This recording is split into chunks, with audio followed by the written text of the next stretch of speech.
घर में गैर मामूली खामोशी छाई हुई है। सारा किचन में खड़ी नाश्ता तैयार कर रही है, मगर उसके हाथों में वो रवानी नहीं जो पहले होती थी। बार बार उसकी नजरें दरवाजे की तरफ उठती हैं, जैसे किसी के आने का इंतजार हो, मगर फिर खुद ही नजरें झुका लेती है। इसी दौरान जाया बेगम किचन में दाखिल होती है। उनकी आंखों में थकन भी है और जिद भी। वो सारा को देखते हुए कहती है, नाश्ता अभी तक तैयार नहीं हुआ। तुम जानती हो ना कि मेहमान घर में हैं। सारा धीमी आवाज में जवाब देती है, उम्मीद बस 5 मिनट और लगेंगे। जाया बेगम तंजिया मुस्कुराहट के साथ कहती है, 5 मिनट भी बहुत होते हैं जब जिम्मेदारी का एहसास ना हो। सारा कुछ कहने के लिए मुंह खोलती है, मगर फिर खामोश रह जाती है।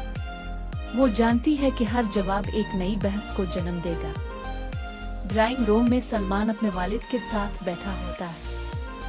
सलमान के वालिद घर का जायजा लेते हुए कहते हैं, सलमान घर तो वैसा ही है, मगर माहौल बदला हुआ लग रहा है। सलमान उलझन में कहता है, अबू वक्त के साथ सब कुछ बदल जाता है। सलमान के वालिद गहरी नजर से इसे देखते हैं। बदलाव अच्छा हो तो ठीक है, मगर कुछ तब्दीलियां इंसान को अंदर से खोखला कर देती है। सलमान खामोश हो जाता है। इसकी पेशानी पर फिक्र की लकीरें वाज़ेह हो जाती है। इसी वक्त इजरा चाय लेकर आती है। एहतराम से कप आगे बढ़ाते हुए कहती है, अबू चाय।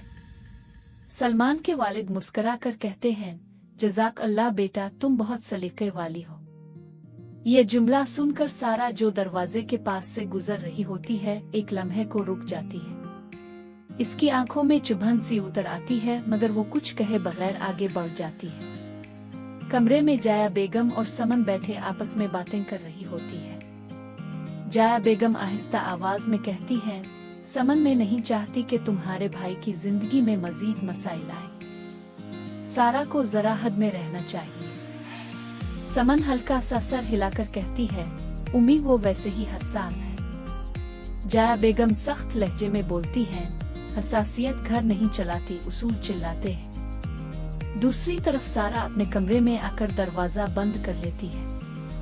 वो बिस्तर पर बैठकर आंसू पोंछते हुए खुद से कहती है, मैंने इस घर को अपना समझा था, मगर शायद मैं सिर्फ एक जिम्मेदारी हूँ, एक इंसान नहीं। कुछ देर बाद दरवाजे पर हल्की सी दस्तक होती है। सलमान अंदर आता है। इसकी आवाज में नरमी है, सारा तुम ठीक हो? सारा नजरें झुकाए रखती है, क्या फर्क पड़ता है सलमान? ठीक हूँ मैं ना हूँ, काम तो करना ही है। सलमान पास आकर बैठ जाता है।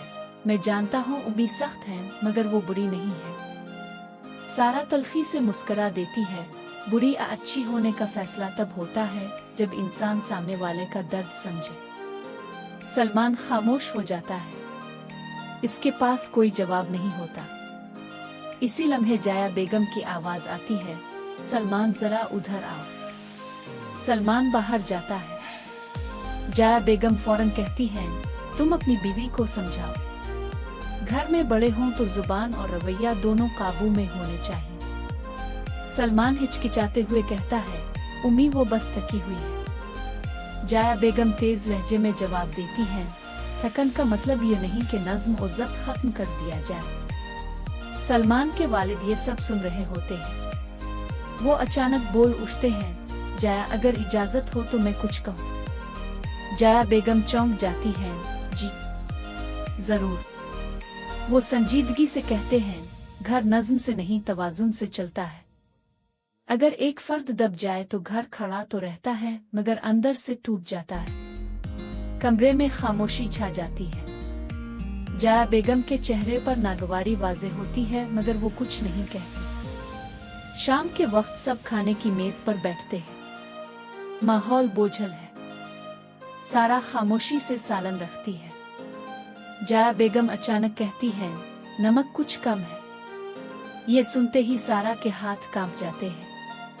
सलमान फौरन बोलता है, उम्मीद ठीक ही तो है। सलमान के वालिद प्लेट एक तरफ रखते हुए कहते हैं, खाने में कमी बेशी हो सकती है, मगर लहजे में नहीं होनी चाहिए। ये जुमला सारा के दिल को छू जाता है।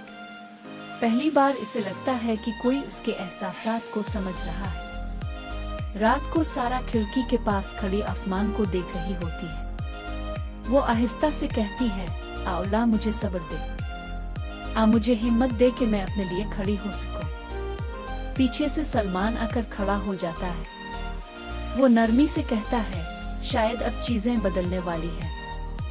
सारा हल्की सी मुस्कुराहट के साथ जवाब देती है, बदलाव तब आता है सलमान जब सच बोलने की हिम्मत हो। कैमरा आहिस्ता आहिस्ता दोनों के चेहरों से हिटकर अंधेरे आसमान की तरफ जाता है। पस मंजर में संजीदा मौसीकी उभरती है और किस्त इस सवाल पर खत्म होती है कि क्या वाकई इस घर में सच और इंसाफ की जगह बन पाएगी या नहीं।